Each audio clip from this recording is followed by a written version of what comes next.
कौन सा पोर्शन हम लेंगे सबसे पहले कार्बनिक यौगिकों का वर्गीकरण लेते हैं, ठीक है ना। आज पढ़ते हैं हम वर्गीकरण, कार्बनिक यौगिकों का वर्गीकरण। हेडिंग डाल लीजिए, कार्बनिक यौगिकों का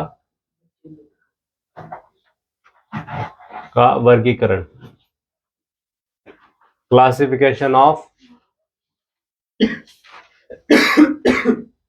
ऑर्गेनिक कंपाउंड।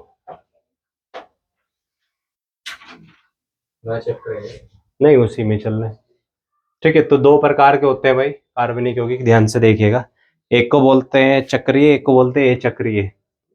चक्रीय यानी कि नॉन साइक्लिक, और एक होता है चक्रीय यानी कि साइक्लिक, ठीक है। अब इसमें जरा ध्यान समझिएगा। ए चक्र वो होते हैं जिसमें बेंजीन ना हो, जिनमें बेंजीन नहीं होने का, बस इसे समझ लो, जिनमें बेंजीन नहीं होगी, कट।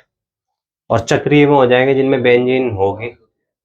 बेसिक तो इनका एक फॉर्मूला होता है, वो फॉर्मूला मैं बताऊंगा कि चक्रीय क्या है, चक्रीय क्या है, ठीक है। डिटेल से बात करेंगे। फिर चक्रीय यौगिक दो प्रकार के हो सकते हैं, ध्यान से देखना। ये कितने प्रकार के हो सकते हैं भाई? दो प्रकार के हो सकते हैं। ये चक्रीय यौगिक तो बेसिकली सीधी श्रृंखला वाले होंगे, जिनमें सीधी श्रृंखला होगी, कार्बन की सीधी श्रृंखला जिनमें होगी, सीधी चेन होगी, ठीक है ना। तो जिनमें कार्बन की सीधी श्रृंखला हो जाएगी वो सिंपल से हो जाएंगे, ठीक है ना। जैसे इस तरीके से हो जाए कि भाई CH3 सिंगल बॉन्ड CH3, तो सीधी चेन आ रही कार्बन की, ठीक है ना। तो ये सारे नॉन साइक्लिक हैं, सिंगल बॉन्ड वाले, ठीक है। डबल बॉन्ड वाले भी हो चाहे ट्रिपल बॉन्ड वाले, कोई भी, सीधी चेन होनी चाहिए कुछ। हाँ, फिर यहाँ पर जो है ना, ये जो है आपके, ये दो प्रकार के होते हैं। एक को बोलते हैं एलिसाइक्लिक, एक को बोलते हैं एरोमेटिक। ये दो प्रकार के होते हैं, एक होता है एलिसाइक्लिक और एक को बोलते हैं एरोमेटिक। क्या बोलते हैं भाई? एरोमेटिक। हिंदी में भी यही नाम है बाबू। कौन सा है? यही नाम है, ठीक है ना। एलिसाइक्लिक का नाम एलिसाइक्लिक ही है, तो ध्यान रखिएगा। तो एक एलिसाइक्लिक हो गया, एक कौन सा हो गया भाई? एलिसाइक्लिक यौगिक हो गया, एक एरोमेटिक हो गया। एरोमेटिक को आप चक्रीय कह सकते हैं, ठीक है ना। एरोमेटिक को क्या कह सकते हैं? चक्रीय। तो अगर आप चाहें एरोमेटिक का नाम याद रखना तो थोड़ा आप याद रख सकते हैं, चक्रीय की सेंस में आ जाता है इसका नाम, एरोमेटिक का नाम सेंस में आ जाता है, ठीक है ना। अब जो आपने एलिसाइक्लिक यौगिक पढ़ा है, एलिसाइक्लिक भी दो प्रकार के होते हैं, एक कार्बोक्साइक्लिक, एक होते हैं बिना कार्बोक्साइक्लिक। बाकी उसमें इतनी डिटेल में जाने की जरूरत नहीं है, लेकिन एरोमेटिक में जाने की जरूरत है। इसमें दो प्रकार के आपको पढ़ने, एक बेंजीन वाले, एक बिना बेंजीन वाले, ठीक है ना। दो इसमें पढ़ लीजिएगा एरोमेटिक में। एक तो वे कंपाउंड जिनमें बेंजीन होगी, तो बेंजीनोइड हो गए, बेंजीनोइड जिनमें बेंजीन होगा। एक नॉन बेंजीनोइड, एक क्या पढ़ेंगे भाई? Non benzenoid. मतलब बताओ उसका? जिसमें बेंजीन नहीं होगा, बिल्कुल सही, जिसमें बेंजीन नहीं होगा, नॉन बेंजीनोइड नहीं, बेंजीन नहीं होने का। तो ये आप थोड़ा सा डिटेलिंग में आप पढ़ेंगे, ठीक है। सबसे पहला हम हेडिंग ये डाल देंगे, ये वाला, ठीक है। इसको पढ़ते हैं सबसे पहले। हाँ, ये बना लीजिए। यस। तो सबसे पहले हमें कौन से पढ़ने भाई? ए चक्रीय यानी कि नॉन साइक्लिक कंपाउंड पढ़ने हैं। तो नॉन साइक्लिक के अंदर ध्यान से देखना, इन्हें कहते हैं एलिफेटिक यौगिक। क्या बोलते हैं इनको? एलिफेटिक आपने पढ़ा होगा 12वीं में भी, एलिफेटिक कंपाउंड। एलिफेटिक यौगिक हिंदी में क्या बोल लेंगे? एलिफेटिक यौगिक। वसीय यौगिक बोल देते हैं एक तरीके से। क्या बोल देते हैं?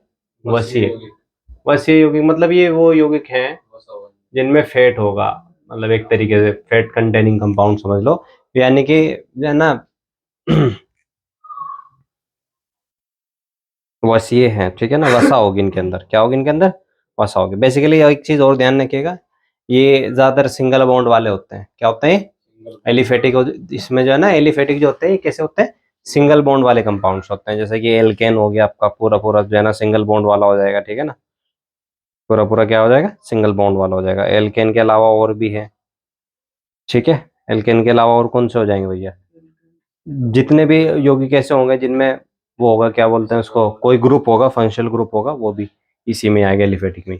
तो एलिफेटिक में जैसे कि एल्केन हो गया एक तो आपका, और कीटोन हो गया आपका, ठीक है ना। एल्डिहाइड हो गया आपका, मतलब सारे जितने और सदस्य हैं, जितने और ग्रुप है ना, सारे एलिफेटिक ही है। सारे एक तरफा क्या है, बस कार्बन कार्बन के बीच में कौन सा बॉन्ड होना चाहिए? सिंगल होना चाहिए, ये ध्यान रखना। नॉन साइक्लिक में इसमें कार्बन कार्बन के बीच में कैसा बॉन्ड होना चाहिए? सिंगल। ये पहचान है। जैसे एल्केन ही है, एल्केन का एक यौगिक ले लेता हूँ मैं, CH3 सिंगल बॉन्ड CH3, कैसा बॉन्ड है भाई? सिंगल बॉन्ड है।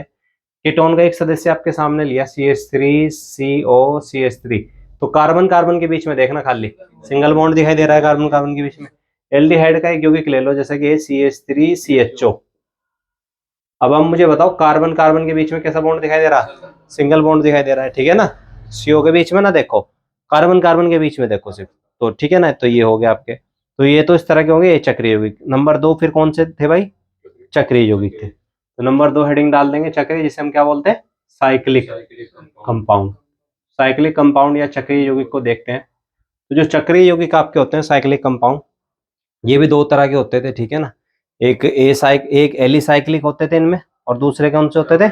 एरोमेटिक होते थे। तो सबसे पहले इसमें एलिसाइक्लिक देख लेंगे। साइक्लिक के अंदर पहले हेडिंग कौन सी डाल देंगे? एलिसाइक्लिक। एलिसाइक्लिक एलिसाइक्लिक कंपाउंड जो होंगे भाई, एलिसाइक्लिक यौगिक जो होंगे, इनके बारे में थोड़ा समझेंगे। एलिसाइक्लिक में वे कंपाउंड होंगे जिनमें एक तरह के जो है ना समचक्र बन जाए, होमोसाइक्लिक चक्र बन जाए, ठीक है ना।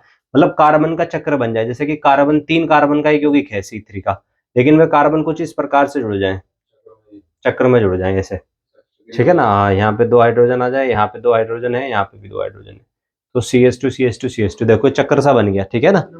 हाँ, डबल बॉन्ड नहीं आने का, सबकी वैलेंसी पूरी होगी। इस वाले कार्बन की 2 3 और 1 4, 2 3 4, 2 3 4, सबकी पूरी होगी।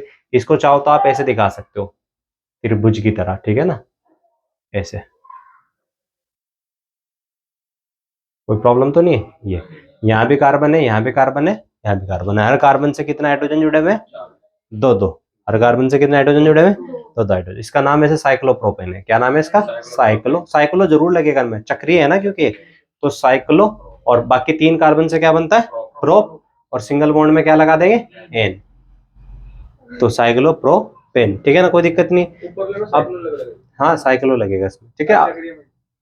ए चक्रीय में वो कहाँ लगता है? साइक्लिक, ठीक है। अब जैसा कि ये है आपका, सपोज दैट यहाँ पे देखिएगा, इसमें है, ये भी कार्बन है, ये भी कार्बन है, ये भी कार्बन है, ये भी 6 कार्बन है इसमें। हर कार्बन से कितने हाइड्रोजन जुड़े हुए होंगे? 2। कितने?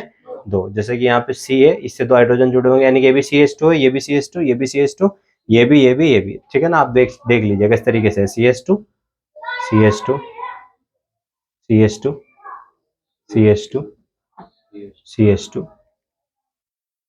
CH2, और ये ऐसे चेक करो। इसका हर कार्बन की 4 वैलेंसी होती है ना इसकी, देखो 2 हाइड्रोजन जुड़ रहा है, किधर एक इधर, 4 होगी पूरी। इस वाले की देखो, एक ऊपर एक नीचे, 2 हाइड्रोजन, 4 है पूरी। इस वाले की भी 2 3 4, 2 3 4, 2 3 4, हर की पूरी मिलेगी। इसका नाम है साइक्लोहेक्सेन। क्या नाम हो जाएगा इसका? साइक्लो जरूर लगेगा, साइक्लोहेक्सेन। इस तरह के कंपाउंड है, ठीक है ना, साइक्लोहेक्सेन। या फिर कुछ ऐसा भी एक कंपाउंड आपको देखने को मिल सकता है, जैसे कि ये देखिए आप, अब की बार में कहीं एक जगह डबल बॉन्ड लग जाए, अब ये क्या हो जाएगा? रहेगा तो ये साइक्लो ही। साइक्लो, डबल बॉन्ड लग गया तो हेक्सेन के एन की जगह क्या लग जाएगा? इन लग जाएगा, तो साइक्लो हेक्स इन हो जाएगा, ठीक है ना, कोई प्रॉब्लम तो नहीं। इस तरीके से तो ठीक है। हाँ भाई, जहां से बाबू डबल बॉन्ड शुरुआत वहीं से हो जाएगी। अब कहाँ से शुरू करेगा? यहाँ से एक, इसको 2 मानना, इसको क्यों लिखेगा? यूं नहीं मानना जाएगा पहले, जहां से काउंटिंग शुरू करी, ठीक है। तो दूसरे एरोमेटिक कंपाउंड है, ये तो हो गए आपके एलिसाइक्लिक। अब एरोमेटिक करते हैं, यहाँ तक नोट कीजिए पहले। तो नॉन साइक्लिक तो मिटाई देता हूँ, एरोमेटिक क्योंकि, ठीक है, इसे देखिएगा ध्यान से। Number 2 aromatic compound. तो एरोमेटिक कंपाउंड में भैया क्या है कि ये चक्रीय यौगिक हैं, यानी कि इनमें बेंजीन प्रेजेंट होगी। बेसिकली इन्हें बेंजेनोइड कहते हैं। क्या कहते हैं इनको? सीधा सीधा बेंजेनोइड कहते हैं, बेंजेनोइड। तो बेंजेनोइड जिनमें बेंजीन होगी, यस, बेंजीन होगी। एग्जाम्पल आपके सामने दुनिया भर के एरोमेटिक कंपाउंड के, जैसे कि एक तो खुद बेंजीन ही हो गई, ये बेंजेनोइड हो गया आपका, ठीक है। एक तो बेंजीन हो गई, क्या है भाई ये? बेंजीन हो गई।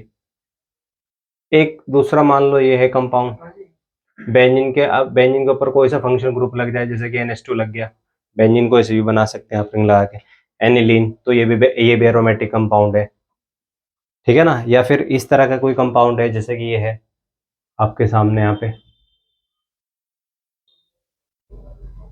इसे नेफ्थलीन बोलते हैं। क्या बोलते हैं इसको? नेफ्थलीन बोलते हैं। तो इसको भी ध्यान से देखना। ये नेफ्थलीन है, क्या भाई? Naphthalene, naphthalene. तो ये भी आपका कैसा कंपाउंड है? बेंजेनोइड कंपाउंड है, जिनमें बेंजीन प्रेजेंट है, ठीक है ना। ऐसे भी कंपाउंड्स होते हैं जो ए बेंजीनोइड्स होते हैं, ठीक है ना। कुछ कंपाउंड कैसे भी होते हैं भाई? ए बेंजीनोइड्स भी होते हैं। ए बेंजीनोइड भी देख लो इसी के अंदर एरोमेटिक में, ए बेंजीनोइड, ए बेंजीनोइड। तो जिनमें बेंजीन नहीं होगी, जिनमें बेंजीन नहीं होगी, बेंजीन नहीं होगी, ऐसे कौन से कंपाउंड है जिनमें बेंजीन नहीं होने की? जैसे कि फ्यूरेन नाम का एक कंपाउंड है, बहुत फेमस है, आपने ये कंपाउंड देखा भी होगा। डबल बॉन्ड लगे रहते हैं दोनों साइड में, इधर ऑक्सीजन लगे रहता है, इसे फ्यूरेन कहते हैं। क्या कहते हैं? फ्यूरेन। हाँ,